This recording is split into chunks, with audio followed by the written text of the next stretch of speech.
तो इस क्लास में रिवीजन करने वाले हैं सोशल जस्टिस का। तो सामाजिक और सोशल जस्टिस की पहली यूनिट का रिवीजन है सामाजिक न्याय एवं विकास। तो सामाजिक न्याय का अर्थ, सामाजिक न्याय एक मानववादी विचारधारा है जो सभी मनुष्यों को समान मानने का आग्रह करती है। इसके अनुसार किसी भी व्यक्ति के साथ सामाजिक, आर्थिक, सांस्कृतिक और पूर्वाग्रह के आधार पर कोई भेदभाव नहीं होना चाहिए और प्रत्येक के पास इतने न्यूनतम साधन होने चाहिए कि वे उत्तम जीवन जी सकें। तो उसे सामाजिक न्याय कहेंगे।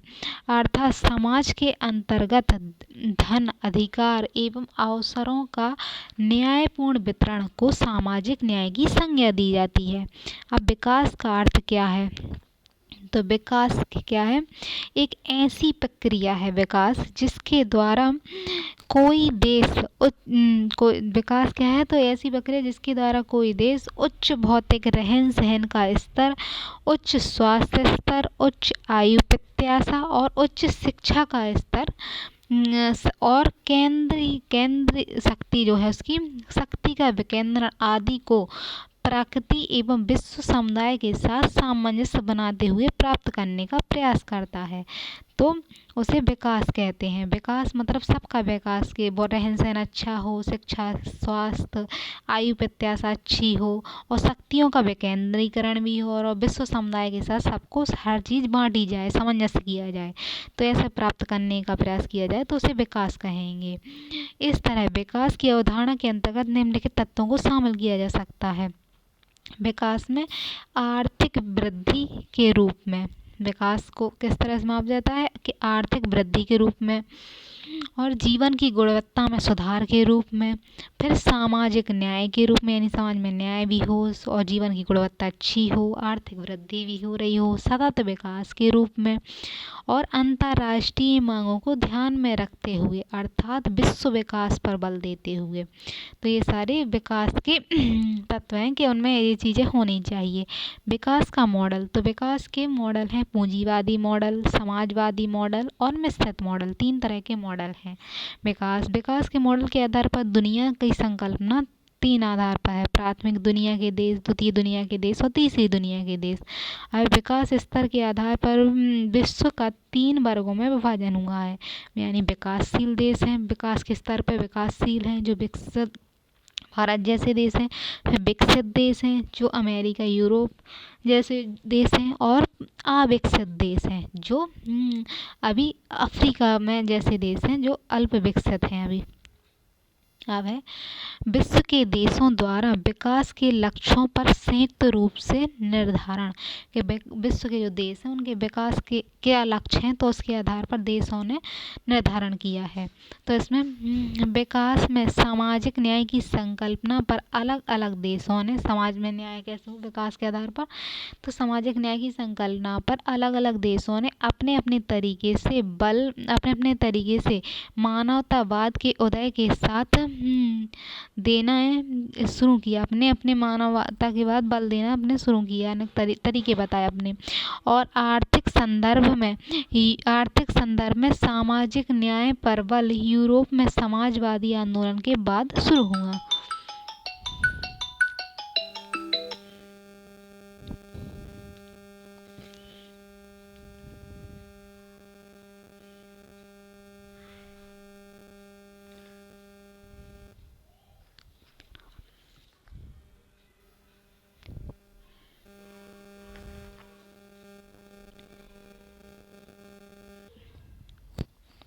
तो शुरू से बात करते हैं इसमें। विकास में सामाजिक न्याय की संकल्पना पर अलग अलग देशों ने अपने अपने तरीके से बल देना शुरू किया, जिसमें मानवतावाद के उदय के साथ शुरू किया गया। और आर्थिक संदर्भ में सामाजिक न्याय पर बल यूरोप में समाजवादी आंदोलन के बाद शुरू हुआ, यानी यूरोप में कब शुरू हुआ? तो समाजवादी आंदोलन जब शुरू हुए उसके बाद वहाँ सामाजिक न्याय पर बल शुरू हुआ। औपचारिक रूप में विकास में सामाजिक न्याय को औपचारिक रूप से कब सामाजिक न्याय को अपनाएगा? 10 दिसंबर 1948 को संयुक्त राष्ट्र द्वारा मानव अधिकार की सार्वभौमिक घोषणा के रूप में अपनाया गया। और जो दुनिया के अन्य देशों के लिए प्रेरक व मार्गदर्शक रहा तथा इन देशों ने इसको अपने संविधान एवं विकास नीतियों में स्थान दिया। तो मार्गदर्शक रहा है, तो इन देशों ने क्या किया, अपने संविधान में, अपनी नीतियों में इसको सामाजिक न्याय को स्थान दिया। फिर 1972 में स्टॉकहोम में संयुक्त राष्ट्र मानव पर्यावरण सम्मेलन जो हुआ, तो संयुक्त राष्ट्र मानव पर्यावरण सम्मेलन में विश्व के अनेक देशों ने विकास प्रक्रिया में पर्यावरण संरक्षण पर बल दिया तथा औपचारिक रूप से सतत विकास के लक्ष्य को अपनाया। परंतु सतत विकास की संकल्पना का पहली बार औपचारिक रूप से प्रयोग जो हुआ 1952 में रियो डी जेनेरो यानी ब्राज़ील में हुआ। और ब्राज़ील में पर्यावरण एवं विकास पर संयुक्त राष्ट्र सम्मेलन के द्वारा पृथ्वी शिखर सम्मेलन, जिसे एजेंडा 21 भी कहते हैं, में आयोजित किया गया और उसे अपनाया गया।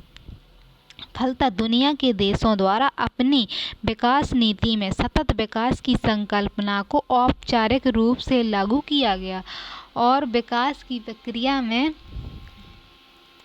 वैकल्पिक ऊर्जा स्रोत, जीवाश्म, जैविक एवं कृषि, जल संरक्षण और वन संरक्षण और रोपण, वन्य जीव संरक्षण, मृदा संरक्षण आदि पर बल दिया गया।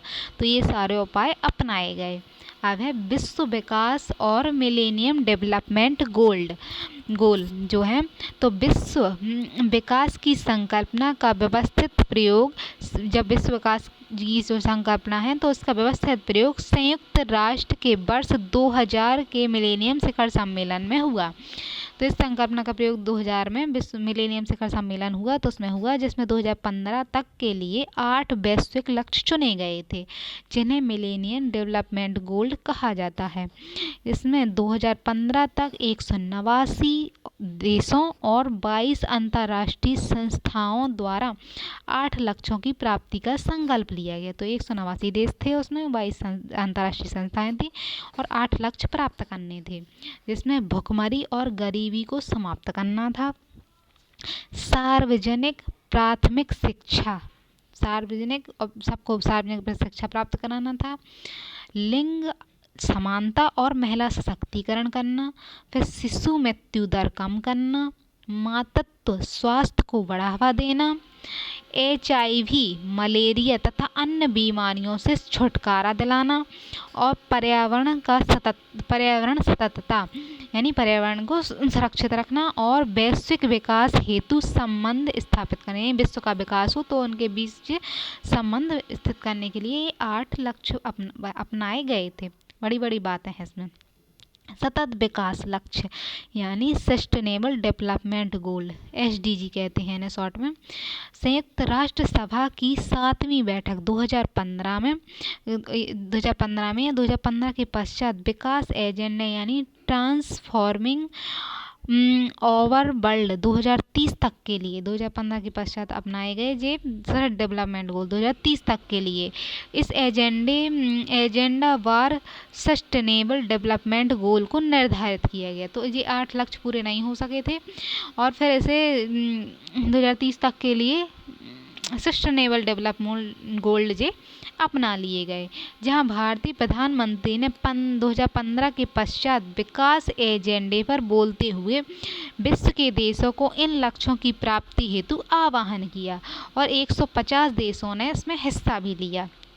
इसमें सस्टेनेबल डेवलपमेंट गोल के रूप में अगले 15 वर्ष यानी 2030 तक के लिए 17 लक्ष्यों तथा 169 टारगेट यानी विशिष्ट लक्ष्यों को तय करते हुए P5 यानी पीपल यानी लोग, प्लांट यानी ग्रह और प्रॉस्पेरिटी यानी समृद्धि, शांति, साझेदारी पर बल दिया गया। यानी लोगों को ग्रह पर समृद्धि हो, शांति हो, साझेदारी हो, इस पर बल दिया गया।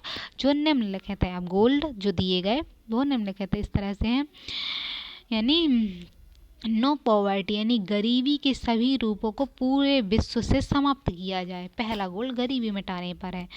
दूसरा है जीरो हंगर यानी भूख की समाप्ति, भूखमरी जो है उसकी समाप्ति की जाए, यानी खाद्य सुरक्षा और बेहतर पोषण तथा सतत कृषि को बढ़ावा देना, यानी खाद्य से संबंधित है। पहले में गरीबी मिटाना है, दूसरे में भुखमरी को समाप्त करना यानी बेहतर खान पान और बेहतर पोषण कृषि को बढ़ावा देना है। तीसरा गोल है हेल्थ यानी सभी आयु के लोगों को स्वास्थ्य सुरक्षा स्वस्थ जीवन को बढ़ावा देना, यानी लोगों को स्वास्थ्य के संबंध में तीसरा गोल है। चौथा गोल है क्वालिटी एजुकेशन यानी समावेशी न्याय संगत गुणवत्ता युक्त शिक्षा सुनिश्चित करना एवं सभी को आजीवन सीखने के अवसर को बढ़ावा देना।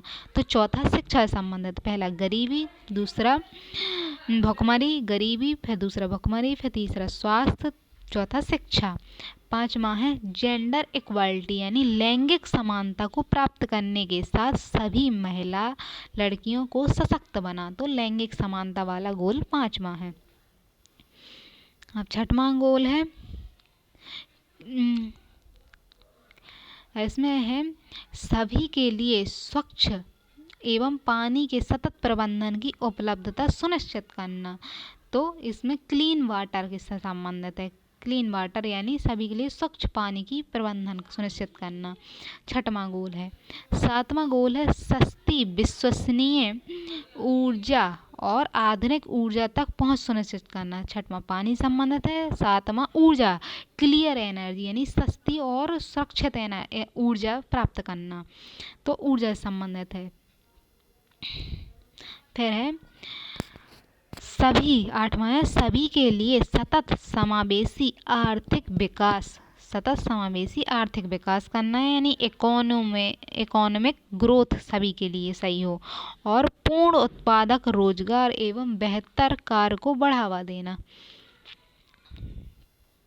अब नौवां टारगेट है लचीले बुनियादी ढांचे समावेशी एवं सतत औद्योगिकरण को बढ़ावा देना और नवाचार को प्रोत्साहित करना, यानी इंडस्ट्रियल इन्वेस्टिगेशन यानी औद्योगिकरण को बढ़ावा देना और नवाचार को भी बढ़ावा देना और बुनियादी ढांचे का विकास करना। 10वां गोल है कि देशों के बीच एवं देशों के भीतर असमानता की कमी करना, 10वां लक्ष्य है। अब है 11वां लक्ष्य सुरक्षित लचीले और सतत शहर तथा मानव बस्तियों का निर्माण करना, यानी शहरीकरण जो है और मानव बस्तियों का निर्माण करना। तो सस्टेनेबल सिटीज एंड कम्युनिटीज यानी सुरक्षित लचीले टिकाऊ शहर और बस्तियों का निर्माण करना। अगला 12वां है सतत खाद्य उत्पादन पैटर्न को सुनिश्चित करना, अच्छा सुरक्षित खाद्य उत्पादन हो, उसका निश्चित पैटर्न हो। तो प्रोडक्शन एंड कंज्यूमेशन सुनिश्चित करना। 13वां है क्लाइमेट एक्शन यानी जलवायु, 13वां जलवायु परिवर्तन है। तो जलवायु परिवर्तन इसके प्रभावों से निपटने के लिए तत्काल कार्रवाई करना, जलवायु परिवर्तन और उसके प्रभाव जो हो रहे हैं तो उससे निपटने के लिए तत्काल कार्रवाई की जाए। 14वां है लाइफ वैल्यू वाटर यानी सतत विकास के लिए महासागरों, समुद्रों और समुद्री संसाधनों का संरक्षण व उनका उपयोग करना। तो सतत विकास के लिए महासागर 14वें में है, सतत विकास के लिए जो महासागर हैं उन महासागरों के समुद्री संसाधनों का संरक्षण किया जाए, उनका उपयोग सुनिश्चित किया जाए। 15वां है लाइफ एंड लैंड यानी सतत उपयोग को बढ़ावा देने वाले स्थलीय पारिस्थितिकीय प्राणियों को सुरक्षित जंगलों, भूमि संरक्षण, मरुस्थलीकरण और विविधता के बढ़ते नुकसान को रोकने का प्रयास करना। तो इसमें मरुस्थलीकरण को रोकना है, विविधता के बढ़ते नुकसान को रोकने का प्रयास करना है। 16वां है सतत विकास के लिए शांतिपूर्ण व समावेशी समाज को बढ़ावा देना तथा सभी स्तरों पर प्रभावी, जवाबदेही तथा समावेशी संस्थाओं का निर्माण करना और सभी के लिए न्याय सुनिश्चित किया जा सके। तो इसमें शांतिपूर्ण समावेशी समाज को बढ़ावा देने पर है। अब है 17वां सतत विकास के लिए वैश्विक भागीदारी को पुनर्जीवित करने के साथ क्रियान्वयन के साधनों को मजबूत बनाना।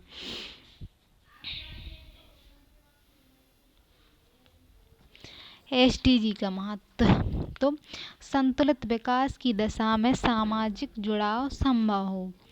इसका महत्व क्या है कि संतुलित विकास हो, सामाजिक जुड़ाव संभव हो, ज्ञान समुदायों के नेटवर्क को सतत विकास के लक्ष्यों की प्राप्ति हेतु प्रोत्साहित करना संभव हो।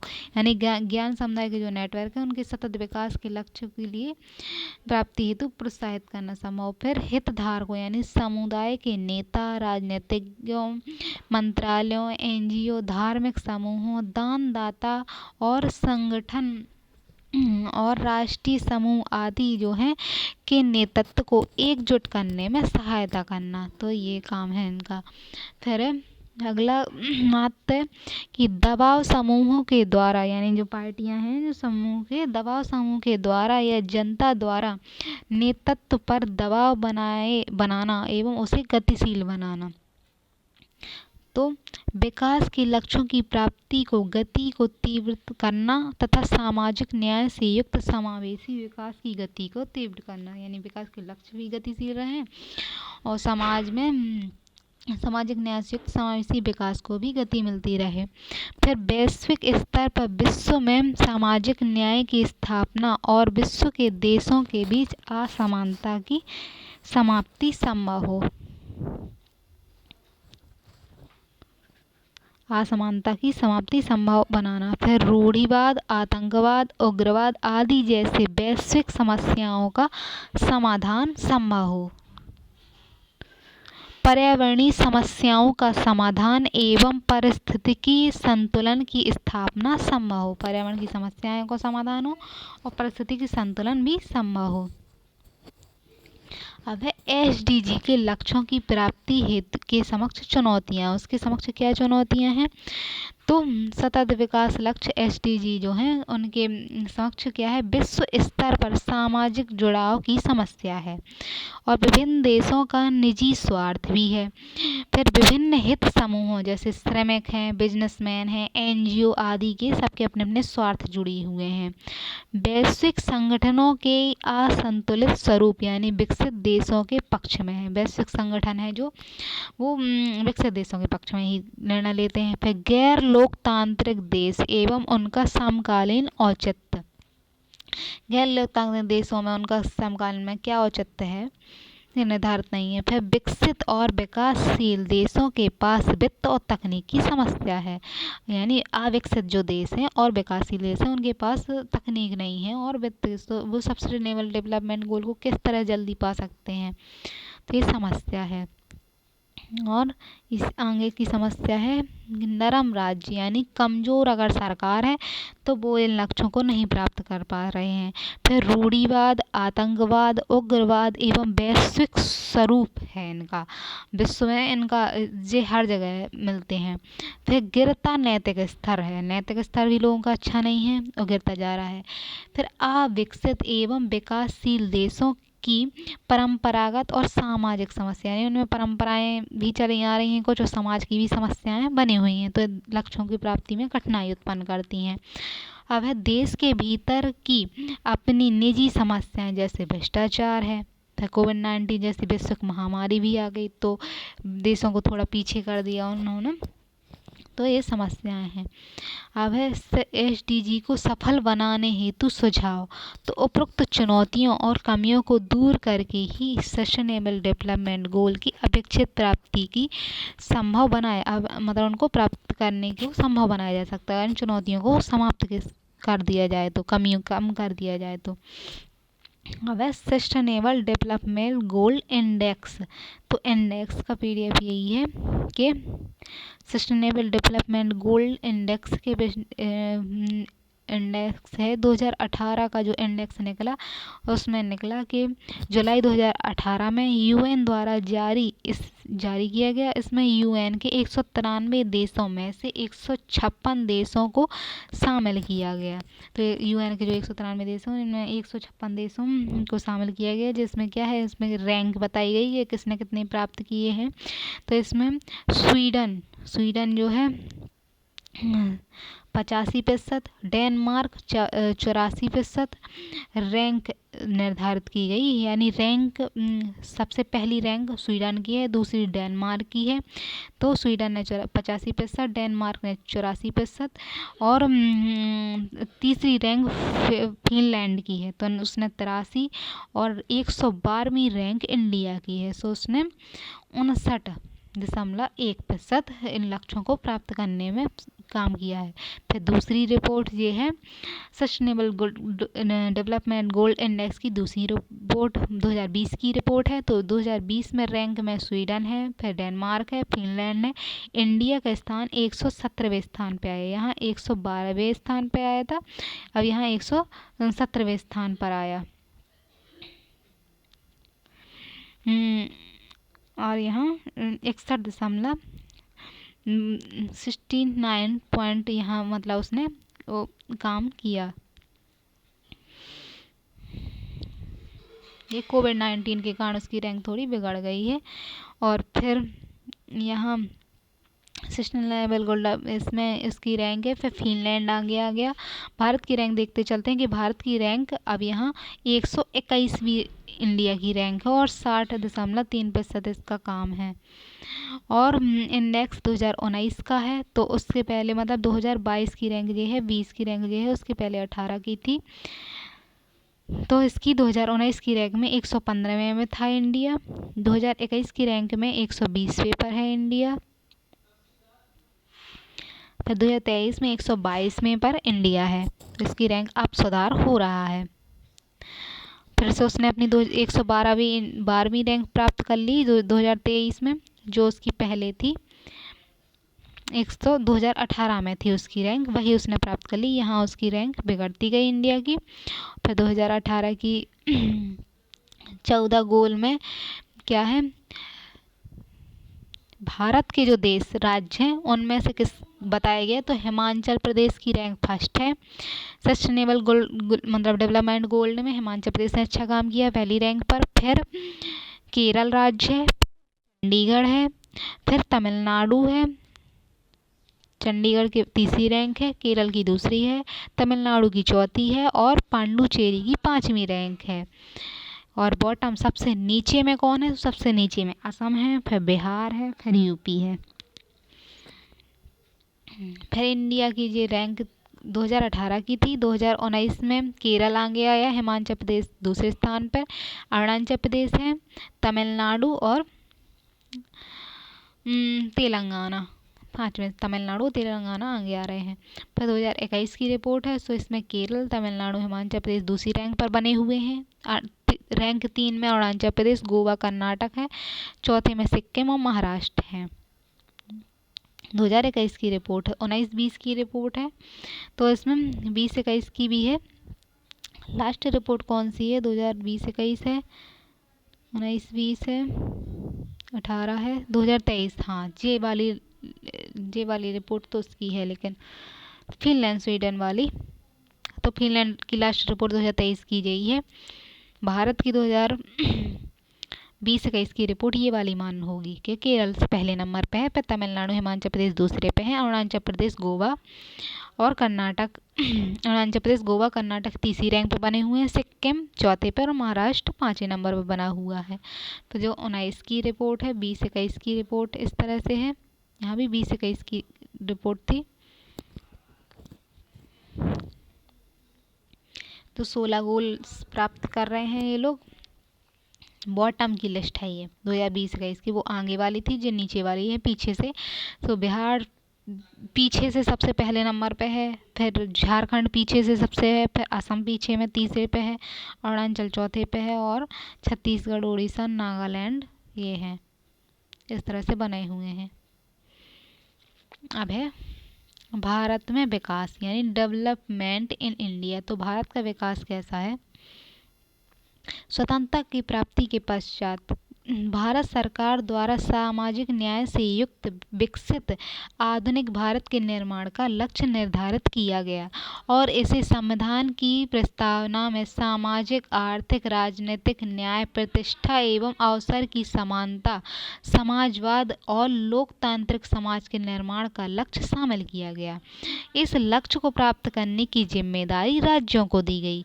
अनुच्छेद 38 में है, अनुच्छेद 38(2) में है, अनुच्छेद 39(a) में है और 41 में, 42 में, 43 में, 43(a) में, 45, 46, 47 आदि में राज्यों को जिम्मेदारी दी गई है इन सब लक्ष्यों को प्राप्त करने की। ये नीति निर्देशक तत्व हैं सारे। और भारत राज्य द्वारा विभिन्न मंत्रालयों के गठन द्वारा संविधान एवं विधान कानून के माध्यम से मिश्रित मॉडल के तहत नियोजित विकास की प्रक्रिया शुरू की गई और विभिन्न विकास की नीतियों एवं विभिन्न विकास कार्यक्रमों के माध्यम से सामाजिक न्याय से युक्त विकास के लक्ष्य को प्राप्त करने का प्रयास शुरू किया कि समाज में सामाजिक न्याय से युक्त विकास का लक्ष्य प्राप्त किया जाए। इस दिशा में 1950 में योजना आयोग का गठन किया गया। तो 1950 में योजना आयोग का गठन किया गया और इस आयोग द्वारा इस विकास के उद्देश्य के बारे में कहा गया कि एक ऐसी विकास की प्रक्रिया को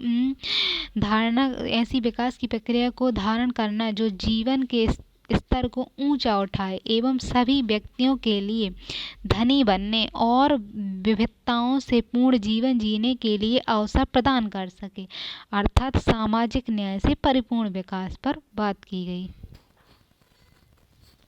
भारत में विकास संबंधित दृष्टिकोण और विकास नीतियों की प्रकृति। तो भारत में आज़ादी से लेकर अब तक विकास नीतियों में कई परिवर्तन आए हैं जिन्हें मुख्यतः 4 भागों में बांटकर देखा जा सकता है। विकास की प्रथम अवस्था में आर्थिक वृद्धि पर बल दिया गया, फिर विकास की दूसरी अवस्था में संरचनात्मक आधुनिकीकरण पर बल दिया गया, तीसरी अवस्था में सामाजिक न्याय पर विशेष बल दिया गया और चौथी अवस्था में 2 बातों पर बल दिया गया जिसमें सतत विकास और विश्व विकास है चौथा वाला। तो स्पष्ट है कि भारत में विकास नीतियों में समय समय पर बदलाव होता रहा है, परंतु इन सभी नीतियों में एक बात समान रही है, विकास नीतियों के निर्माण में सामाजिक न्याय पर बल, यानी विकास की जो नीतियां हैं उनमें सामाजिक न्याय पर बल दिया जाता रहा है। फिर नियोजित विकास। स्वतंत्रता के बाद भारत में नियोजित विकास पर बल दिया गया।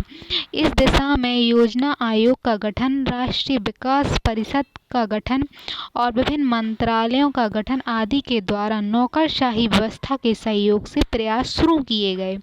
साथ ही कल्याण मंत्रालय और सामाजिक न्याय एवं अधिकारिता मंत्रालय, कमजोर वर्ग से संबंधित विशेष मंत्रालयों के गठन द्वारा विकास में सामाजिक न्याय के लक्ष्य को प्राप्त करने का प्रयास और विशेष रूप से किया गया। फिर 2015 में योजना आयोग के स्थान पर नीति आयोग का गठन किया गया और 2017 के बाद पंचवर्षीय योजना समाप्त करते हुए नीति आयोग के परामर्श पर विभिन्न मंत्रालयों द्वारा नियोजित विकास को अग्रसारित किया गया। तो 2017 के बाद पंचवर्षीय योजना समाप्त हो गई और नीति आयोग बन गया योजना आयोग के स्थान पर और विभिन्न मंत्रालयों ने नीतिगत योजनाओं के विकास को आगे काम किया। आज़ादी के बाद से लेकर अब आज तक विकास की उपरोक्त प्रक्रिया द्वारा विकास और सामाजिक न्याय से संबंधित कई लक्ष्यों को प्राप्त किया गया है, परंतु अभी भी हम अपेक्षित लक्ष्य से दूर हैं और विकास तथा सामाजिक न्याय के लक्ष्यों की पूर्णता प्राप्ति अब तक नहीं हो पाई है। जैसे आज भी गरीबी 21.2% जनसंख्या जो है बीपीएल परिवार के अंतर्गत आती है। इसमें रिपोर्ट ग्लोबल एमपीआई रिपोर्ट 2020 के अनुसार है एवं आर्थिक विषमता विद्यमान है और समाज का बहुत बड़ा वर्ग निम्नतर जीवन स्तर जीने में विवश है और भुखमरी का शिकार है। तो ग्लोबल हंगर इंडेक्स में 116 देशों में भारत का स्थान 101वां स्थान है। तो ग्लोबल हंगर इंडेक्स आता है तो उसमें भारत का स्थान इस तरह से है। हर साल ये रिपोर्ट आती है, ग्लोबल हंगर इंडेक्स रिपोर्ट। आज भी विकास में क्षेत्रीय विषमता, प्रांतीय विषमता विषमता केवल MP 0.71% और बिहार में 51.91 मतलब 2021 के अनुसार है कि आज भी क्षेत्रीय विषमता है। सामुदायिक विषमता, ग्रामीण नगरीय विषमता आदि विद्यमान है। फलतः क्षेत्रवाद, नक्सलवाद, प्रवास जैसी समस्याओं का उद्भव हुआ है। आज भी 22.3% निरक्षरता के NSO की रिपोर्ट है जो 2021 की, तो इसमें निरक्षरता को बताया गया। निरक्षरता के साथ शिक्षा का निम्नतम स्तर और शैक्षिक असमानता, लिंग, जाति, वर्ग आदि के आधार पर विषमताएं हैं। फिर स्वास्थ्य विकास के क्षेत्र में मात्रात्मक एवं गुणात्मक के साथ साथ समाज का गरीब तबका स्वास्थ्य सुविधाओं का लाभ पाने से वंचित है। जाति असमानता एवं लिंग असमानता आज भी भारतीय समाज के मुख्य लक्षण बने हुए हैं। तो जाति भी असमानता है और लिंग भी असमानता है। फिर दिव्यांग, ट्रांसजेंडर, SC ST, वृद्ध और बच्चे विकास की मुख्य धारा से बाहर हैं। मादक द्रव्य व्यसनी आदि भी और अपवर्जित समूह के रूप में भारतीय समाज में विद्यमान है। यानी मादक द्रव्य पदार्थ और व्यसन वाले जो पदार्थ हैं भारतीय समाज में विद्यमान है। फिर किसान आत्महत्या, विस्थापन, पर्यावरण की समस्या आदि भी नवीन समस्या के रूप में उभरी हैं, जिन्हें विकासजनक समस्या के रूप में देखा जा रहा है। रूढ़िवादिता, परंपरागत मान्यताएं, अस्पृश्यता जैसी सामाजिक बुराइयां आज भी भारतीय समाज में विद्यमान है। भारत में विकास नीति एवं विकास कार्यक्रम के अभिकल्पना तथा क्रियान्वयन से जुड़े मुद्दे, कमियां और चुनौतियां। तो भारत में विकास की नीतियां जो हैं उनसे जुड़ी कमियां और चुनौतियों के बारे में कि विकास नीतियां एवं कार्यक्रम के निर्माण एवं अभिकल्पन के स्तर पर कमियां हैं। जैसे कि विकास नीतियों एवं कार्यक्रमों के निर्माण में केंद्रीकरण की नीति का होना, यानी केंद्र से बनकर आती हैं सारी नीतियाँ। फिर विकास से जुड़ी नीतियाँ एवं कार्यक्रमों के निर्माण में परिस्थितियों, लोगों की आवश्यकताओं एवं सामाजिक मूल्यों और वैज्ञानिक तरह से विचार का अभाव है। मूलभूत सुधार की तर्ज पर विकास नीतियों का निर्माण, यानी मूलभूत जो विकास है सुधार की तर्ज पर विकास नीतियों का निर्माण नहीं है। और सामुदायिक विकास कार्यक्रम 1952 और जनसंख्या नीति 1956 आदि के आधार पर है। फिर कार्यक्रम के क्रियान्वयन के स्तर पर कमियां, तो नीतियों के निर्माण के स्तर पर भी कमियां हैं और क्रियान्वयन के स्तर पर भी कमियां हैं। जैसे विकास नीतियों एवं कार्यक्रम के निर्माण, जैसे विकास की नीतियां हैं और कार्यक्रम के निर्माण हैं एवं क्रियान्वयन के पिछले निश्चित वैचारिकी का अभाव है। पीछे हैं क्रियान्वयन में पीछे हैं और निश्चित वैचारिकी है उस विचार में भी वैचारिकी का भी अभाव रहा है। चुनावों को ध्यान में रखकर विकास कार्यक्रमों का निर्माण एवं उनका राजनीतिकरण होता है। जैसे जवाहर रोजगार योजना, तो चुनाव को देखकर नीतियाँ और कार्यक्रम लागू किए जाते हैं। फिर सरकार परिवर्तन के साथ योजनाओं के प्रति सरकारी उदासीनता एवं उनका नाम में परिवर्तन, फलतः कार्यक्रमों का टुकड़ों में क्रियान्वयन होता है और फलतः उनका अपेक्षित लाभ ना मिल पाना भी समस्या है कि योजनाओं का नाम बदल दिया जाता है। जैसे हाल ही में महात्मा गांधी रोजगार गारंटी योजना का नाम बदल दिया गया। फिर कार्यक्रमों का अन्य कार्यक्रमों में विलय की प्रक्रिया से विभागीय स्तर पर परेशानी, फिर क्रियान्वयन करने के लिए विभाग जो है उनके स्तर पर परेशानी होती है तथा लाभार्थियों में असमंजस होता है। विकास कार्यक्रमों के क्रियान्वयन में केंद्र एवं राज्य सरकारों के मध्य परस्पर समन्वय का अभाव है एवं एक दूसरे पर आरोप प्रत्यारोप तथा पारस्परिक तनाव एवं राज्य सरकारों द्वारा इन योजनाओं हेतु आवंटित धन को किसी अन्य मदों में खर्च करना या बिना खर्च किए ही केंद्र को वापस कर देना। यानी राज्य सरकारें जो धन मिलता है जिन योजनाओं के लिए उन पर खर्च ना करके उन्हें वापस केंद्र को भी लौटा देती हैं या अन्य चीज़ में खर्च कर देती हैं तथा केंद्र एवं राज्यों के मध्य धन के आवंटन में भेदभाव भी होता है। अगला है विकास कार्यक्रमों के क्रियान्वयन से जुड़े परंपरागत एवं यांत्रिक नौकरशाही व्यवस्था, जहां कर्मचारी एवं अधिकारियों में लोक सेवा की भावना का अभाव है और संवेदनशीलता का अभाव है, लोचशीलता का अभाव है। लक्ष्य उन्मुखता के स्थान पर नियम आधारित शासन प्रणाली है, नियम के अनुसार वह चलते हैं, लक्ष्य नहीं है उनका निर्धारित। यानी लाल फीताशाही शासन काम चलता है, फलता कार्य निष्पादन देरी होती है और गुणवत्ता का अभाव रहता है, यानी कार्य गुणवत्ता से नहीं होता है। अब अगला है विकास कार्यक्रम के क्रियान्वयन से संबंधित कर्मचारियों एवं अधिकारियों में दृढ़ इच्छा शक्ति का अभाव है, यानी उदासीनता एवं कर्मचारियों का प्रशिक्षित नहीं होना है। फलता कार्यक्रम के प्रति लोगों को जागरूक करके कार्यक्रम के बारे में परिचित कराकर और कार्यक्रम में लोगों की सहभागिता जन सहभागिता प्राप्त करके उसे सफल बनाने में असक्षम है। तो प्रशासन में दृढ़ इच्छा शक्ति नहीं है, उदासीनता है और कर्मचारी भी प्रशिक्षित नहीं है, इसलिए लोगों की सहभागिता नहीं बना पाते वो। फिर विकास लक्ष्य को प्राप्त करने में शामिल विभिन्न एजेंसियों क्षेत्रकों के मध्य समन्वय का अभाव है। तो विकास की जो एजेंसियां हैं उनमें क्षेत्र के लोगों के साथ समन्वय का अभाव है। सार्वजनिक जीवन में नैतिकता का ह्रास, फलता भ्रष्टाचार, भाई भतीजावाद जातिवाद आदि है। फलतः योग्यता की अपेक्षा विकास की प्रक्रिया बाधित होती है। तो विकास की प्रक्रिया इसमें बाधित होती है। सरकार के पर्याप्त पूंजी का अभाव, सरकार के पास पूंजी भी नहीं होने योजनाओं के लिए। फिर सामाजिक संरचना के स्तर पर कमियां और चुनौतियां, समाज की संरचना जो है उसके स्तर पर क्या चुनौतियां हैं, तो अशिक्षा एवं जागरूकता का अभाव, फलता कार्यक्रमों के उद्देश्य मतलब जो अशिक्षा भी है और जागरूकता भी नहीं है, तो कार्यक्रम का जो उद्देश्य है महत्व एवं प्रकृति में आम जनता में अनभिज्ञता, फलता जन सहभागिता का अभाव है।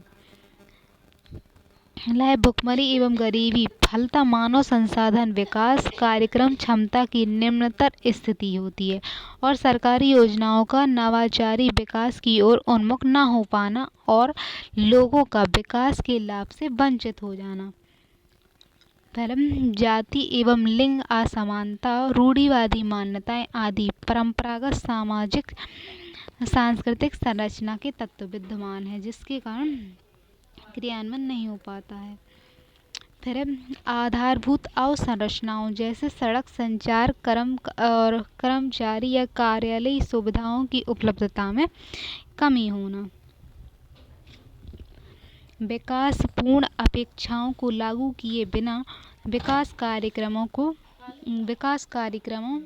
का क्रियान्वयन, यानी विकास कार्यक्रम को लागू किए बिना विकास कार्यक्रम का क्रियान्वयन। उग्रवाद है, नक्सलवाद, आतंकवाद आदि जैसी समस्याएं हैं। जनसंख्या विस्फोट का भी कारण है। फिर कि जनसंख्या ज़्यादा है उतनी योजनाएं सफल नहीं हो रही हैं। फिर विश्व सहयोग का अभाव एवं विभिन्न हित समूहों का निहित स्वार्थ। कॉपी का इसमें बताया कि विश्व सहयोग का अभाव भी है और विभिन्न हित समूह हैं उनका अपने अपने समूह का निहित स्वार्थ भी है। तो इसके कारण क्या हो रहा है जी, सामाजिक कमियां हैं कि समाज में इस तरह की कमियां हैं जिसके कारण योजनाएं सफल नहीं हो पा रही हैं। विकास नीतियों एवं कार्यक्रम को सफल बनाने हेतु सुझाव। तो क्या किया जा सकता है, तो विकास नीतियों एवं कार्यक्रमों के निर्माण में सहकारी संघवाद को बढ़ावा दिया जाए और राज्यों की सहभागिता एवं सहयोग की प्राप्ति की जाए, यानी राज्य और संघ दोनों मिलकर काम करें। इस दिशा में भारत सरकार द्वारा नीति आयोग का गठन करके टीम इंडिया के रूप में प्रयास किया गया है। और विकास नीतियों एवं विकास कार्यक्रमों का निर्माण लोगों की आवश्यकताओं इसके मध्य प्राथमिकता विद्यमान संसाधन एवं सामाजिक मूल्यों एवं सांस्कृतिक व्यवस्था को ध्यान में रखकर किया जाए, यानी जो नीतियों कार्यक्रम बनाए जा रहे हैं वे समाज की आवश्यकताओं परिस्थितियों और उनकी प्राथमिकता को ध्यान में रखते हुए मूल और संस्कृति के आधार पर बनाए जाएं। फिर कार्यक्रम के क्रियान्वयन में लगे अधिकारियों कर्मचारियों को कार्यक्रम के प्रति अनुरूप प्रशिक्षण दिया जाए, उनके नैतिक स्तर को ऊंचा उठाया जाए एवं उन्हें लोक सेवा हेतु प्रेरित किया जाए और उन्हें संवेदनशील बनाया जाए। उनके अंदर कार्यक्रम को सफल बनाने की दिशा में इच्छा शक्ति का विकास किया जाए। विभिन्न कार्यक्रमों से संबंधित विभिन्न एजेंसियों एवं विभागों तथा पंचायती राज्य संस्थाओं के मध्य सामंजस्य बनाया जाए, तो पंचायती राज के मध्य सामंजस्य बनाया जाए और प्रशिक्षण जो कार्यक्रम लागू करने वाले कर्मचारी उन्हें प्रशिक्षण नैतिक स्तर उनका अच्छा होगा तो अच्छे से लागू होंगी नीतियाँ। फिर दृढ़ राजनैतिक इच्छा शक्ति के साथ इन योजनाओं को लागू किया जाए और योजनाओं का राजनीतिकरण एवं विलय प्रक्रिया को रोका जाए, तो राजनीतिकरण ना हो योजनाओं का और एक दूसरे में योजनाएं विलय भी ना की जाए, तो इस बात काम करना चाहिए। स्थानीय शासन यानी पंचायती राज को इस दिशा में सक्रिय एवं सफल बनाया जाए। साथ साथ आधुनिक शिक्षा का प्रसार और जागरूकता अभियान चलाकर आधुनिक शिक्षा का प्रसार किया जाए और जागरूकता के अभियान चलाए जाएं और इस तरह चलाकर विकास कार्यक्रम में जन सहभागिता को बढ़ाया जाए। फिर योजना का व्यापक प्रचार प्रसार किया जाए, तो योजनाओं को प्रचार करना चाहिए ताकि जागरूकता बढ़े और प्रौद्योगिकी एवं नवाचार पर बल देते हुए व्यावसायिक प्रशिक्षण कौशल को विकसित किया जाए, यानी लोगों में कौशल भी हो उस योजना के अनुसार कौशल विकसित किया जाए एवं लघु कुटिल उद्योगों के विकास पर बल दिया जाए। उनके उत्पादन हेतु समुचित बाजार प्रणाली विकसित की जाए, जैसे चीनी मॉडल के अनुसार काम किया जाए। थोड़ा अगला है भ्रष्टाचार पर अंकुश लगाया जाए और लोगों के नैतिक स्तर को ऊंचा उठाया जाए एवं जातिवाद परिवारवाद आदि को समाप्त किया जाए, तो योजनाएं अच्छे से लागू होंगी और विकास अच्छा होगा। प्रत्येक स्तर पर पारदर्शिता को सुनिश्चित किया जाए। सूचना का अधिकार इसी दिशा में सराहनीय प्रयास है, परंतु इसे व्यवहारिक स्तर पर सफल किया जाए। जनसंख्या को मानव संसाधन के रूप में समायोजित किया जाए। फिर गरीबी बेरोजगारी निरक्षरता तथा परंपरागत सामाजिक संरचना के तत्वों जैसे जाति असमानता लिंग असमानता आदि को यथासंभव समाप्त किया जाए। विकास में अन्य एजेंसियों जैसे NGO SSG यानी सस्टेनेबल डेवलपमेंट गोल नहीं है, स्व सहायता समूह संबंधित है आदि का नियंत्रण एवं समुचित प्रयोग किए जाएं, साथ ही आधारभूत संरचनाओं का विकास किया जाए। अब है नीति आयोग, तो नीति आयोग का गठन किया गया इस संबंध में।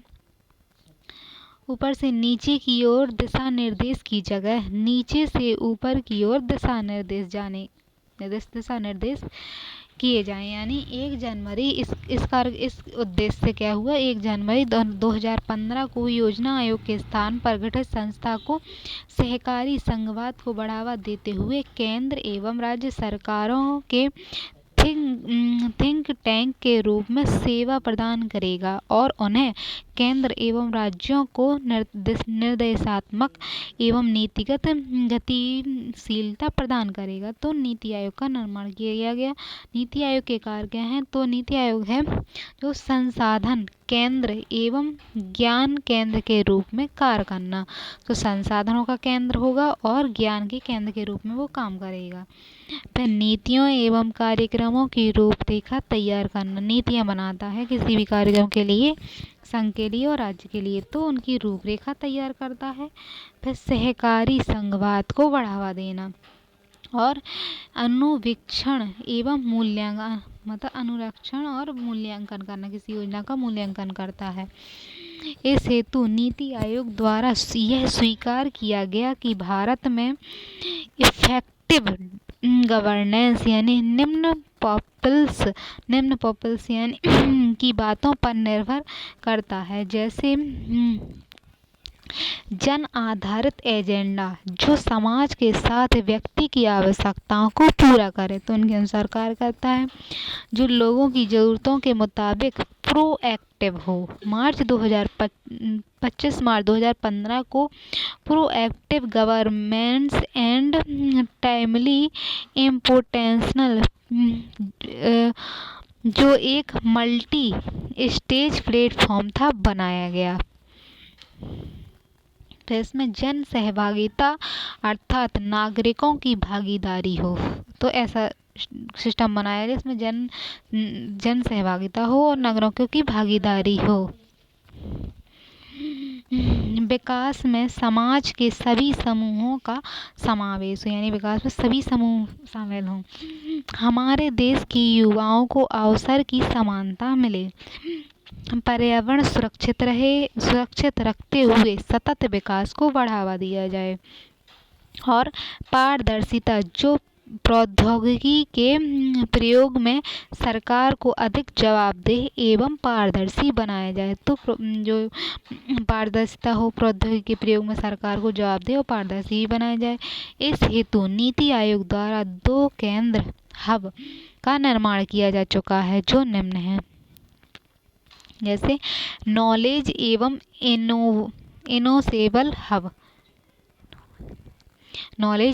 इनोवेशन हब और कार्य ज्ञान का सृजन, संचय एवं प्रसार।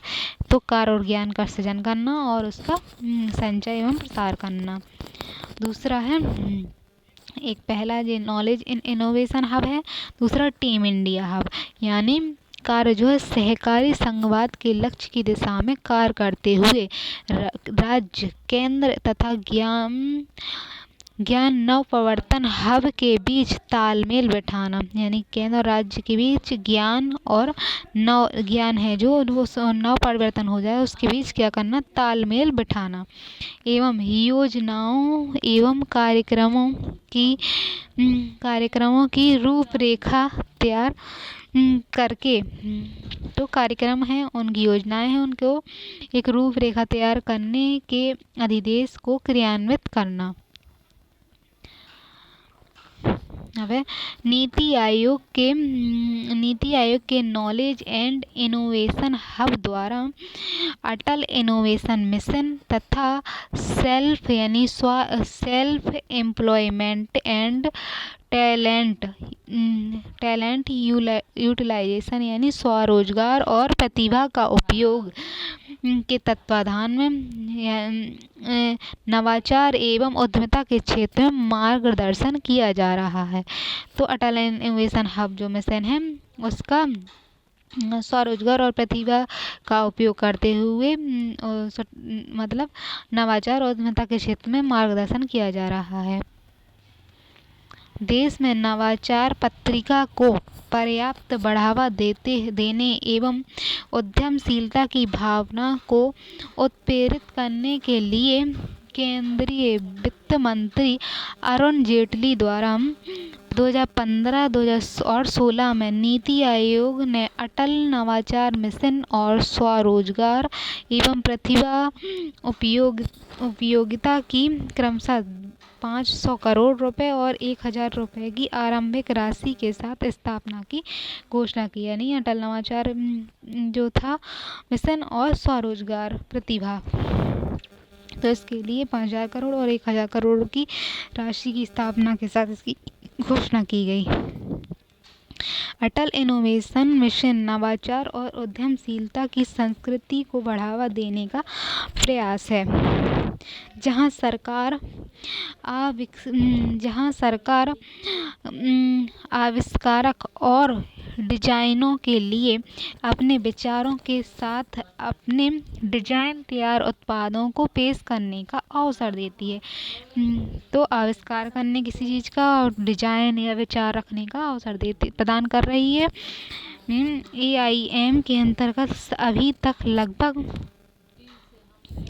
10,000 प्लस स्कूलों को अटल टिंकरिंग लैब की स्थापना की गई है। तो 10,000 स्कूलों में अटल जो है टिंकरिंग लैब की स्थापना की गई, जिसमें लगभग 75 लाख छात्रों को जोड़ा गया है। और 75 प्लस अटल इनोवेशन सेंटर बनाए गए हैं।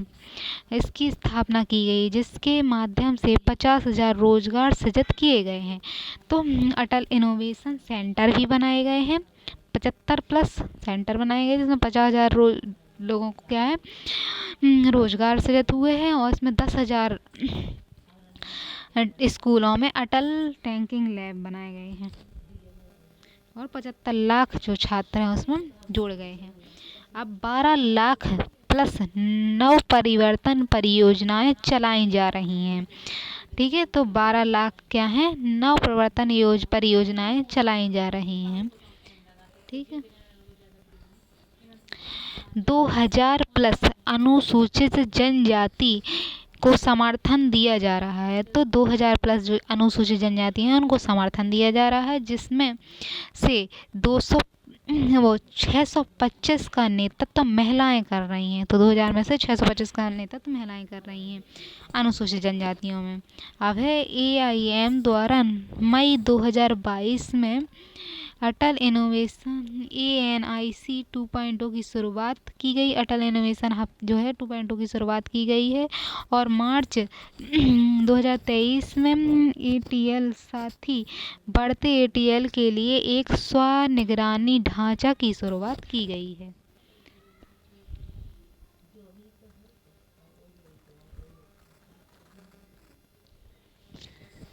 अब है 9 मार्च 2015 को सहकारी संघवाद को आगे बढ़ाते हुए।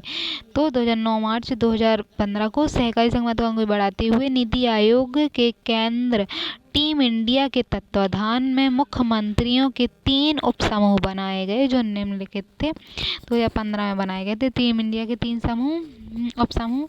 इसमें केंद्र प्रायोजित योजनाओं के लिए मध्य प्रदेश के मुख्यमंत्री को नेतृत्व में रखा गया था, और कौशल विकास के लिए पंजाब के मुख्यमंत्री के नेतृत्व में, और स्वच्छ भारत अभियान के लिए आंध्र प्रदेश के CM के नेतृत्व में। तो केंद्र प्रायोजित योजनाएं इस तरह से थी कि केंद्र प्रायोजित योजनाएं और कौशल विकास और स्वच्छ भारत योजनाएं। इन उपसमूहों द्वारा की गई सिफारिशों को भारत सरकार द्वारा स्वीकारा गया, और 2016 में पुनः सरकार ने विमुद्रीकरण पर मुख्यमंत्रियों को एक नए उपसमूह का गठन किया, जिनके सलाह एवं सहयोग के साथ विकास कार्यक्रमों एवं नीतियों में सहकारी संघवाद को बढ़ावा दिया जा रहा है। तो विकास कार्यक्रम में और नीतियों में सहकारी संघवाद को बढ़ावा दिया जा रहा है। अब है अगला नए भारत की 75 रणनीतियाँ 2022।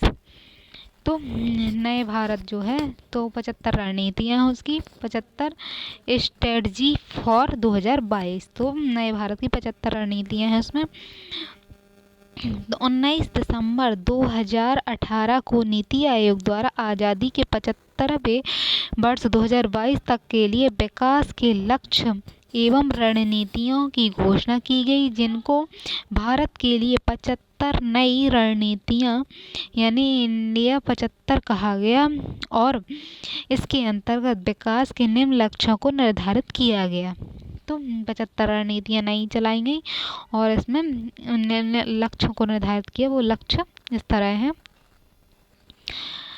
19 दिसंबर 2018 को नीति आयोग द्वारा आज़ादी के 75वें वर्ष 2022 के लिए विकास लक्ष्य एवं रणनीतियों की घोषणा की गई, जिसको स्ट्रेटजी फॉर न्यू इंडिया 75 कहा गया और इसके अंतर्गत विकास के निम्न लक्ष्य निर्धारित किए गए, जिसका संचालन जिसमें वृद्धि एवं रोजगार शामिल हो।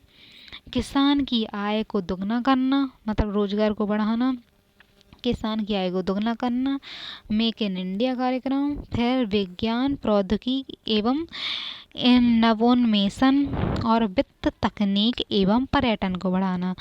तो वृद्धि में इसमें 8 लक्ष्यों को प्राप्त करने के लिए जीडीपी की वृद्धि दर में लगातार वृद्धि। तो 8% लक्ष्य को प्राप्त करने के लिए जीडीपी में क्या है, वृद्धि दर में लगातार वृद्धि हो रही है। और निवेश की दर को जीडीपी के 36% तक बढ़ाना। निवेश करना यानी निवेश उस इन चीज़ों में निवेश किया गया, तो निवेश की दर को जीडीपी के 36% तक बढ़ाना, इनमें निवेश कर दिया गया है। फिर टैक्स जीडीपी के अनुपात को जीडीपी के 22% तक बढ़ाना, यानी टैक्स जो कलेक्शन होता है तो इन क्षेत्रों से जीडीपी को 22% तक बढ़ा दिया गया है। व्यापार में आसानी से सुधार लाने तथा भूमि और श्रम नियमों को युक्ति संगत बनाने के लिए राज्यों के साथ काम करना, यानी व्यापार को आसानी से सुधारने के लिए भूमि और श्रम नियमों को युक्ति संगत बनाना ताकि साथ में काम किया जा सके।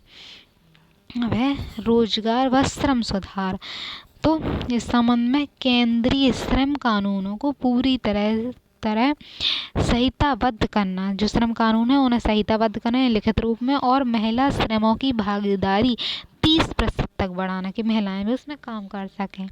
फिर कौशल में वृद्धि, यानी जो प्रशिक्षण ले रहे हैं सो कौशल में वृद्धि है व प्रशिक्षताओं की सार्थक वृद्धि। फिर रोजगार संबंधी आंकड़ा संग्रह में सुधार, यानी रोजगार के संबंध में जो आंकड़े हैं उनमें सुधार। और औपचारिकता को प्रोत्साहित करने के लिए औद्योगिक संबंधों को आसान बनाना है, और औपचारिकता को प्रोत्साहित करने के लिए औद्योगिक संबंधों को आसान बनाना। किसानों की आय को दुगना करना, तो इस संबंध में क्या हुआ कि प्रौद्योगिकी का आधुनिकीकरण करना और उत्पादकता में वृद्धि व कृषि प्रसंस्करण फसलों का विविधीकरण, यानी प्रौद्योगिकी अपनाना, उत्पादकता प्रौद्योगिकी अपनाएंगे तो उत्पादकता में वृद्धि होगी, और कृषि के जो फल प्राप्त होते हैं, कृषि से जो भी मतलब जो वस्तुएं प्राप्त होती हैं उनका प्रसंस्करण किया जाए, उन्हें एक रूप से दूसरे रूप में बदला जाए ताकि फसलों का विविधीकरण भी हो और फसलों को विविध रूप में बोना जैसे, और अच्छी कीमत प्राप्त हो सके। फिर डीप सिंचाई के तहत क्षेत्र में वृद्धि, मतलब डीप सिंचाई को बढ़ावा देना, संकर बीज को अपनाना, यानी जो जेनेटिक मॉडिफाइड किए जाते हैं या उन्हें संकरित किया जाता है बीजों को लैब में, तो उन बीजों को अपनाना भी चाहिए, और डीप सिंचाई की नई टेक्नोलॉजी है तो उसको अपनाया जाए।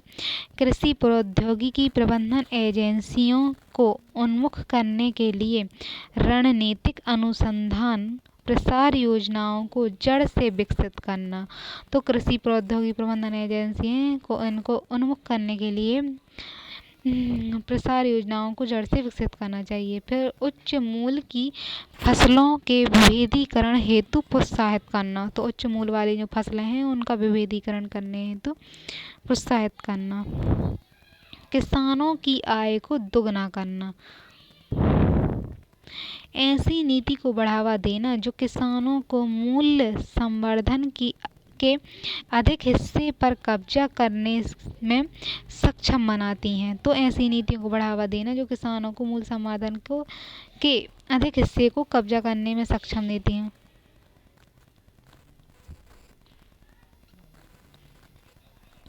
फिर एपीएमसी को समाप्त करना, मतलब मंडियां होती हैं जो एपीएमसी को समाप्त करना। मॉडल एटीएमएल एक्ट मॉडल यानी कॉन्ट्रैक्ट फार्मिंग एक्ट और मॉल लैंड लीजिंग एक्ट को अपनाना। एपीएमसी मंडियों में क्या है, किसानों के साथ भेदभाव होता है, उन्हें उतना लाभ नहीं मिल पाता, तो कॉन्ट्रैक्ट फार्मिंग जैसी चीज़ें नई चीज़ें अपनाई जाएं, और मॉल लैंडिंग लीजिंग एक्ट को अपनाना और सुसंगत और स्थिर कृषि निर्यात नीतियाँ तैयार करना। कृषि निर्यात पर प्रतिबंधों को हटाना, कृषि निर्यात पर जो प्रतिबंध है उनको हटाना और कृषि निर्यात वस्तुएं थे उसको बढ़ावा देना। फिर सटीक कृषि पर बल देना, अनुसंधान पर खर्च बढ़ाने, यानी सटीक कृषि हो अच्छे से और उसके अनुसंधान हो उस पर बल देना। किसानों की आय को दुगना करने का लक्ष्य जो तीसरा दुगना करना के संबंध में तीसरा काम है कि आधुनिक ग्रामीण बुनियादी ढांचा और एकीकृत मूल्य श्रृंखला प्रणाली बनाना, यानी बुनियादी ढांचा ग्रामीण कृषि हैं जो आधुनिक ग्रामीण बुनियादी ढांचा बनाए उनके लिए एकीकृत श्रृंखला प्रणाली बनाई जाए। कृषि मूल्य श्रृंखलाओं के अनुरूप आधारभूत ढांचा, यानी किसी की जो श्रृंखला है उसके अनुसार आधारभूत ढांचा बने। प्रसंस्करण उत्पादन से जोड़ना, यानी किसी से जो वस्तुएं निकल रही हैं उसको दूसरे रूप में परिवर्तित किया जाए और ग्रामीण स्तर पर खरीद और केंद्र स्थापित करना, यानी उनकी वस्तुएं जो किसानों की उनकी खरीद के लिए केंद्र बनाए जाएं ताकि उन अपनी वस्तुएं बेच सकें। और निर्यात उन्मुख समूह विकसित करना।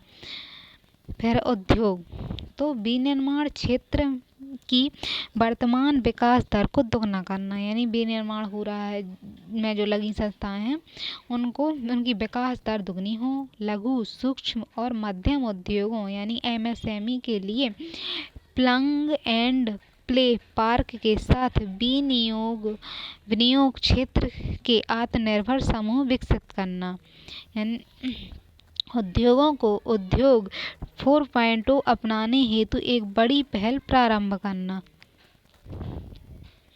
निवेशक व सरकार के मध्य एकल संपर्क, निवेश जो कर रहे हैं और सरकार है तो उनके मध्य एकल संपर्क बिंदु उपलब्ध कराने हेतु राज्यों में एकल खिड़की सुविधा प्रदान करना ताकि निवेशक आसानी से निवेश कर सकें। अब खनन से संबंध में क्या है, तो 8.5% की औसत वृद्धि का लक्ष्य है खनन क्षेत्र में। और GOP यानी कि वर्तमान 10% से दुगने क्षेत्र का पता लगाना। GOP नहीं होगा, GDP है, तो उसके वर्तमान जो लक्ष्य है वर्तमान में खनन की क्षेत्र में GDP में है तो उसको 10% से दुगने 10% क्षेत्र के दुगने क्षेत्र का पता लगाना। खनिजों की खोज और लाइसेंसिंग नीति को संशोधित करके, यानी खनिज की खोज करना, लाइसेंसिंग की नीति को और अच्छा सुधार करना करके एक्सप्लॉइट इन इंडिया मिशन प्रारंभ करना। फिर एकल खिड़की सुविधा, समयबद्ध वातावरण और वन मंजूरी प्रदान करना। तो जो खनन के क्षेत्र में है तो समयबद्ध वातावरण अच्छा हो और उन्हें आराम से मजदूरी मिल जाए, मंजूरी मिल जाए और वन की नीतियों का भी पालन किया जाए, इस तरह से काम करना। फिर अधीनस्थ राज्य प्राधिकरण के साथ एक राष्ट्रीय खनिज नियामक प्राधिकरण बनाना, तो राज्य के साथ खनिज के लिए एक नियमन करने के लिए एक प्राधिकरण बनाया जाए। फिर प्रौद्योगिकी और नवोन्मेष, प्रौद्योगिकी नई अपनाई जाए तो उनका नवोन्मेष किया जाए, यानी वैश्विक नवोन्मेष सूचकांक के प्रथम 50 देशों के स्थान प्राप्त करना, यानी नवाचार अपनाने वाले जो देश हैं उनमें 50 देशों के अंतर्गत अपना स्थान भी बनाना भारत का।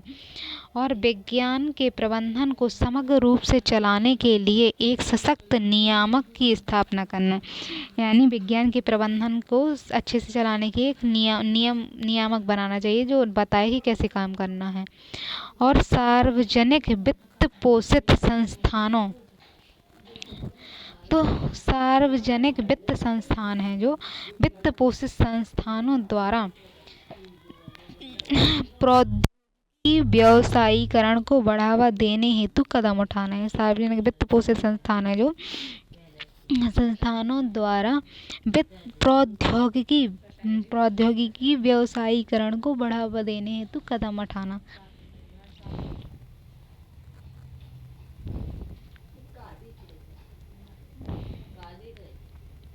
एक आरक्षणीय जिला नवोन्मेष निधि बनाना, आरक्षण जहाँ दिया जा रहा है, तो उसके संबंध में जिला के लिए एक नवोन्मेष निधि बनाई जाए उनके पैसों के लिए। अब वित्त समावेशन के लिए क्या कार्य करना है, तो बैंक खातों, बीमा और पेंशन के लिए सार्वजनिक पहुंच सुनिश्चित करना। तो बैंक खातों और बीमाओं पेंशन के लिए सार्वभौमिक पहुंच सुनिश्चित करना।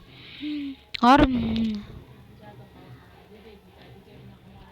नियमित स्कूल पाठ्यक्रम में एक आर्थिक शिक्षा अभियान को एकीकृत करना।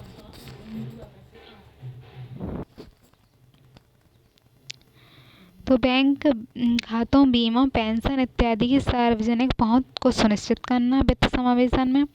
फिर नियमित स्कूल पाठ्यक्रम में एक आर्थिक शिक्षा अभियान को एकीकृत करना, यानी नियमित स्कूल जो चल रहे हैं तो उसमें आर्थिक शिक्षा के संबंध में एक पाठ्यक्रम बनाया जाए। फिर छोटे ऋणदाताओं, परिवारों की ऋण योजनाओं के आकलन में सुधार के लिए प्रौद्योगिकी का उपयोग करना, यानी छोटे ऋणदाता हैं तो उनके परिवार की ऋण योजना किस तरह से हो, तो उनके लिए प्रौद्योगिकी के लिए सुधार, प्रौद्योगिकी को उपयोग करना।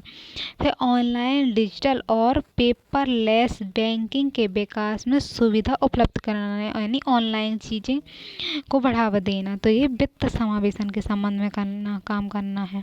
फिर सभी के लिए घर, हर परिवार को पक्का घर, पानी का कनेक्शन, शौचालय और 24 घंटे सातों दिन बिजली की आपूर्ति प्रदान करना। फिर प्रति वर्ग फुट दृष्टिकोण के बजाय परियोजनाओं के जीवन चक्र दृष्टिकोण पर ध्यान केंद्रित करना है कि वर्ग फुट ना दृष्टिकोण के जगह जीवन चक्र उनका अच्छा चलता रहे, तो उसके हिसाब से घर बनाए।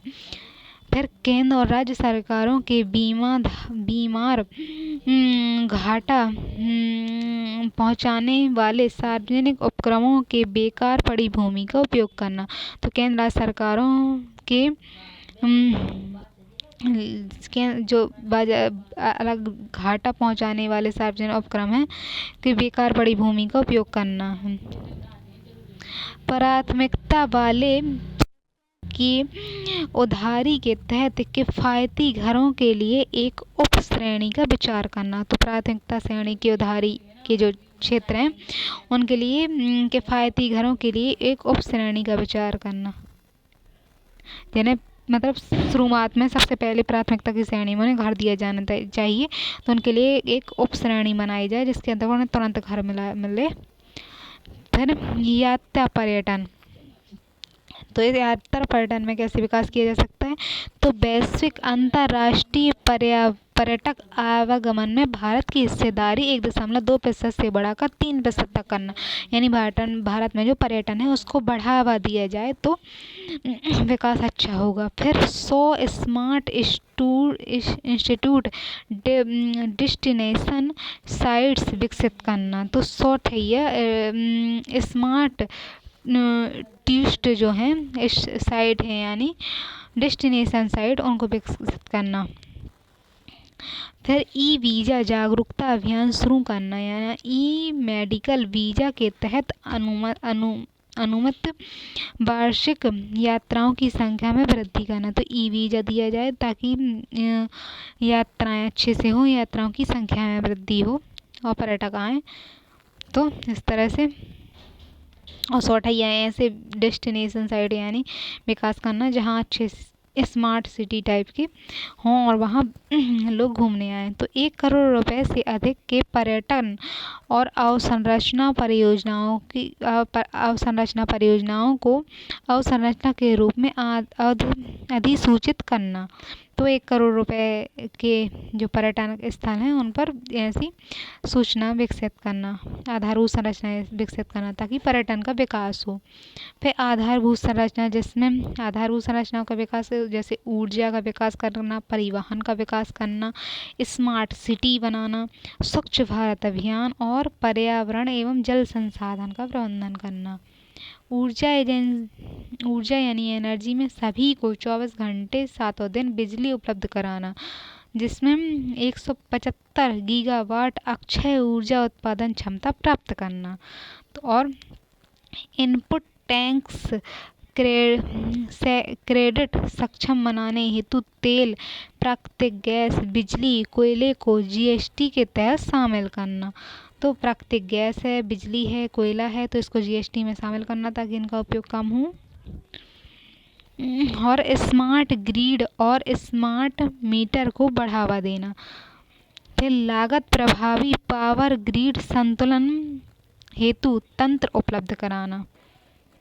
प्रभावी पावर ग्रिड संतुलन तंत्र बनाया जाए ताकि ऊर्जा की खपत किस तरह से हो रही है, तो ऊर्जा के लिए काम करना। फिर भूतल परिवहन यानी राष्ट्रीय राजमार्गों की लंबाई दोगुना करना। दुर्घटना की संख्या और मृत्यु दर में 50% की कमी लाना। तो भूतल परिवहन यानी जमीन के अंदर सुरंग बनाकर जो परिवहन होता है उसको ही थोड़ी बढ़ा दिया जाए ताकि राजमार्ग लंबे हों, दुर्घटनाएं कम हों और दुर्घटनाएं 50% कमी आ जाए। प्रमुख परियोजनाओं को पूरा करना, जैसे भारतमाला परियोजना चरण 1 पूरा हो गया। फिर रख रखाव प्रबंधन प्रणाली को अपनाकर राष्ट्रीय राजमार्गों की संपत्ति को बनाए रखना।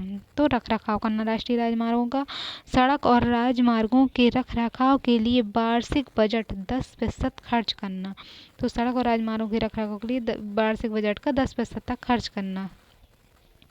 फिर रेलवे, एक कुशल, सुरक्षित, लागत प्रभावी और सुलभ रेलवे नेटवर्क सुनिश्चित करना। शून्य दुर्घटना मृत्यु प्राप्त करना, यानी दुर्घटना बिल्कुल ना के बराबर हो, मृत्यु भी ना हो, तो ऐसा रेलवे नेटवर्क बिछाना। तो रेल के विकास के लिए इस तरह से काम करना। जो 160 लक्ष्य हैं उन्हीं में से चल रहे हैं।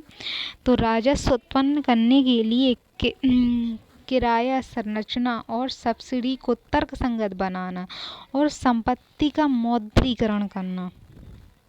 तो राजस्व उत्पन्न करने के लिए क्या है, किराया संरचना को बनाए रखना, सब्सिडी को भी अच्छे से तर्कसंगत देना, ये सब काम है।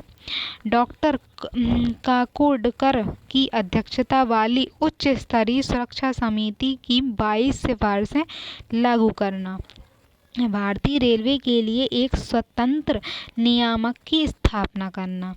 फिर नागरिकता उड्डयन, नागरिकता उड्डयन में क्या है, 103 मिलियन से 300 मिलियन तक घरेलू टिकट बिक्री में वृद्धि करना और एयर कार्गो निपटान को दुगना करना।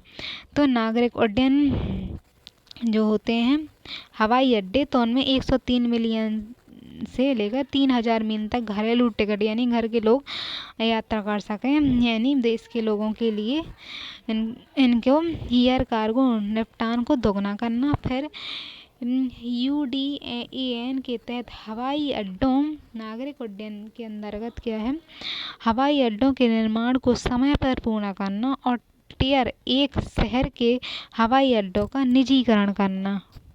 टियर 1 है उनके शहरों हैं, उनके हवाई अड्डों का निजीकरण को बढ़ावा देना। AMRO के सेवाओं पर करों को कम करना और तथा AMRO के लिए बुनियादी ढांचे का दर्जा देने का विचार करना। फिर ट्रांसशिपमेंट हब के निर्माण के माध्यम से फ्लाई फ्रॉम इंडिया को बढ़ावा देना। सो ट्रांसशिपमेंट हब के निर्माण के माध्यम से फ्लाई फ्रॉम इंडिया को बढ़ावा देना। तो नागरिक उड्डयन के लिए इस तरह से काम किया जा रहा है। बंदरगाह, नौ परिवहन और अंतर्देशीय राज्यमार्ग। तो बंदरगाहों में क्या करना है कि तटीय नौवहन और अंतर्देशीय जल मार्गों द्वारा पहुंचाए जाने वाले माल के हिस्से को दोगुना करना। यानी अंतर्देशीय जल मार्ग हैं जो एक देश से दूसरे देश में जल मार्ग के द्वारा, समुद्र के द्वारा माल पहुंचाने को जो हिस्सा है उसको दोगुना करने का लक्ष्य है। फिर सागरमाला परियोजना को पूरा करना और भारत के ड्रेजिंग मार्केट को खोलना। तो सागरमाला परियोजना पूरी हो चुकी है। फिर नया मर्चेंट शिपिंग बिल अधिनियमित करना। मर्चेंट शिपिंग बिल जो नया जो शिपें आ रही हैं उनके संबंध में अधिनियम जो है उसको नया बनाना। प्राथमिकता क्षेत्र ऋण के तहत अंतर्देशीय जहाजों के लिए पूंजी तक पहुंच को सुगम बनाना।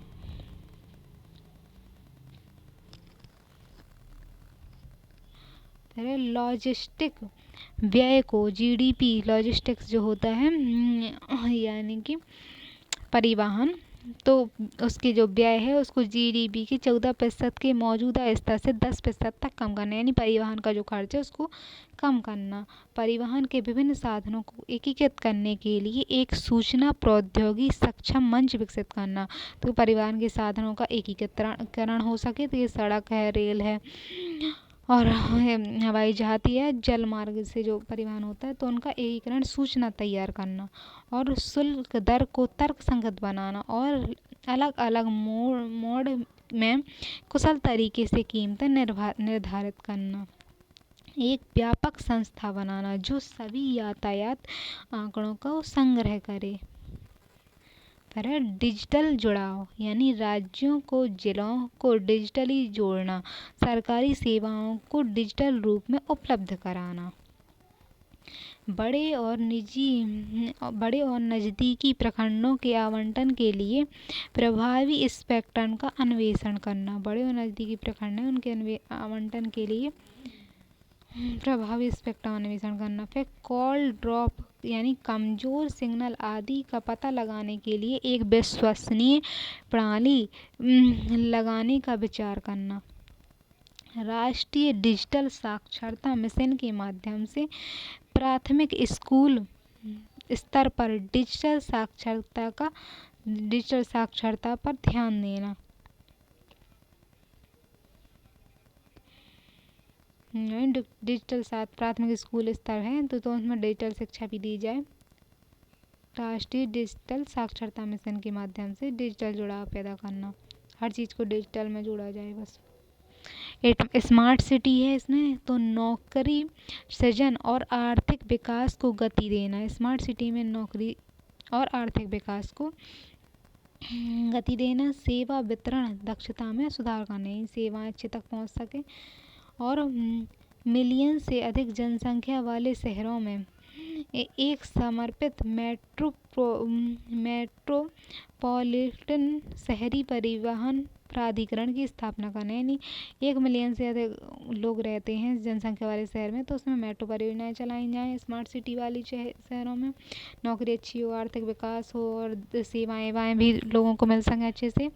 शहरी गरीबी को बुनियादी सेवाओं की पहुंच के लिए सकल खिड़की सुविधा करना, यानी शहरों में गरीबों को बुनियादी सेवाएं पहुंच के लिए एक आसानी से पहुंच हो। फिर लचीले शहर दृष्टिकोण को मुख्य धारा में लाना। लचीला जो शहर है उसके दृष्टिकोण मुख्य से धारा में लाना और इसे सेवा स्तरों के साथ जोड़ना। फिर अब है स्वच्छ भारत अभियान, तो भारत के खुले में शौच मुक्त बनाना और स्वच्छता के प्रति दृष्टिकोण में बदलाव लाना और स्वच्छता को बढ़ावा देना इसका लक्ष्य है। फिर संचार और अंतर व्यक्तिगत संचार अभियानों के माध्यम से व्यवहार में बदलाव की योजना, यानी संचार के माध्यम जो है उनके माध्यम से उनमें व्यवहार में स्वच्छता के प्रति जो व्यवहार उसको बदला जाए। बायो टॉयलेट, यानी बायो डाइजेस्ट के व्यय को जीएसटी से छूट पर विचार करना चाहिए, यानी जो टॉयलेट हैं तो उनकी सफाई संबंधित जो है तो उस पर जीएसटी से छूट मुक्त करना चाहिए। फिर अपशिष्ट पदार्थों के निपटान और शौचालयों के रखरखाव के लिए शहरी स्थानीय निकायों को उपभोक्ताकर्ताओं से उचित शुल्क लेने के बाध्य करना। जो सफाई कर्मचारी हैं तो स्थानीय निकाय के तो उपयोगकर्ताओं से उन्हें क्या करना चाहिए, उचित शुल्क मिलनी चाहिए रखरखाव की। अब है जल संसाधन, तो पाइपलाइन द्वारा पर्याप्त और सुरक्षित पेयजल तथा स्वच्छता के लिए जल उपलब्ध कराना। तो पाइपलाइन के लिए पीने योग्य स्वच्छ जल उपलब्ध कराया जाए। फिर संग्रहण क्षमता जो है उसकी 253 बैरो सेंटीमीटर से बढ़ाकर 304 BCM कर देना चाहिए। औपचारिक अपशिष्ट जल से 10 लाख हेक्टेयर सिंचाई के लिए एक पायलट योजना शुरू करना। यानी जो औपचारिक अपशिष्ट जल है यानी दूषित हो गया है तो उस जल से सिंचाई में उपयोग किया जा सके, तो ऐसी परियोजना भी शुरू की जाए। फिर भूजल संसाधनों को टिकाऊ बनाने के लिए स्पॉइलिंग जोन विकसित करना कि यानी भूजल का स्तर बढ़ता रहे तो इसके लिए भी योजना बनाना। अब है सतत पर्यावरण। तो पर्यावरण बचाने के लिए PM 2.5 को घटाकर 2.5 के जो कण होते हैं उनको घटाकर 50 से कम करना और ठोस अपशिष्ट प्रबंधन नियमों को प्रभावी क्रियान्वयन करना। ठोस अपशिष्ट को नियंत्रण करने के लिए जो नियम है उनको अच्छे से बनाना। फिर फसल कटाई, खेतों के अवशेषों के उपयोग के लिए उन्नत प्रौद्योगिकी को अपनाना। यानी फसल की कटाई होती है तो खेतों के जो अवशेष बचते हैं तो उनकी उन्नत प्रौद्योगिकी को अपनाना ताकि अवशेष का उचित निपटान हो। और जैव डाइजेक्टर शौचालयों के राष्ट्रव्यापी क्रियान्वयन को प्रोत्साहन देने, जैविक रूप से उनका डाइजेशन किया जा सके जो सूक्ष्मजीव होते हैं उनके द्वारा। और शहरी खाली क्षेत्रों को शहरी हरे क्षेत्र में परिवर्तित करना। यानी शहर के अंदर जो खाली क्षेत्र है उनमें हरियाली हो, पेड़ पौधे लगाए जाएं।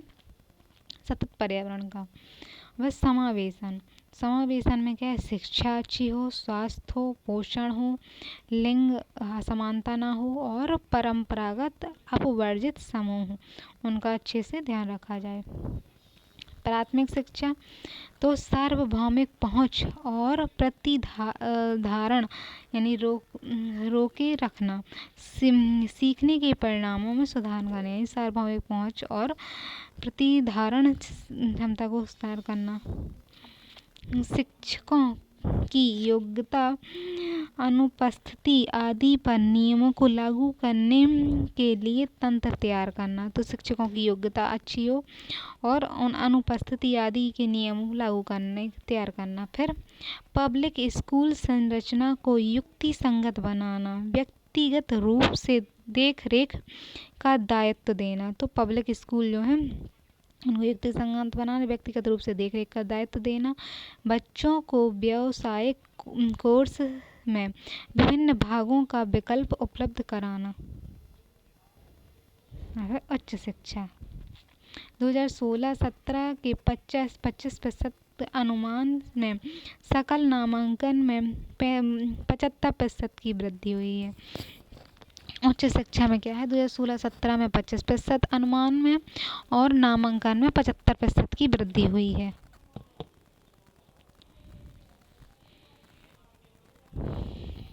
उच्च शिक्षा नियामकों का प्रभावी सामंजस्य सुनिश्चित, यानी उच्च शिक्षा लोग आप ज़्यादा प्राप्त कर पा रहे हैं। फिर उच्च शिक्षा के नियामकों का प्रभावी सामंजस्य सुनिश्चित करना कि उच्च शिक्षा के नियम क्या हैं, उनका प्रभाविता कैसी है। सभी उच्च शिक्षा संस्थानों को अनिवार्य रूप से मान्यता देना और मानव संसाधन विकास मंत्रालय एवं उच्च शिक्षा अनुदान संस्थाओं के माध्यम से अनुदान को परिणाम से जोड़ना। यानी जो अनुदान दिया है उसका परिणाम क्या निकला तो उस परिणाम से जोड़ना।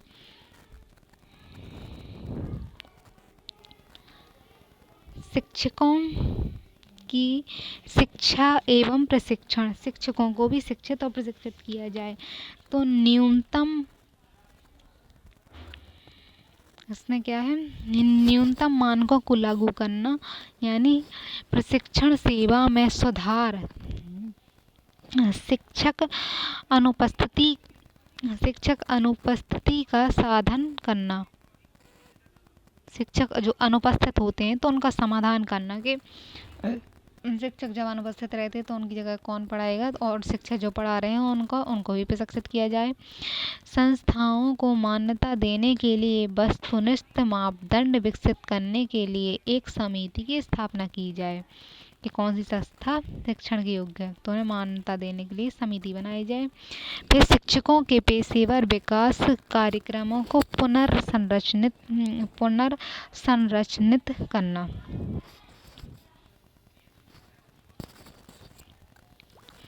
एक राष्ट्रीय इलेक्ट्रॉनिक शिक्षक पंजीयन स्थापित करना और सभी स्तरों के लिए शिक्षक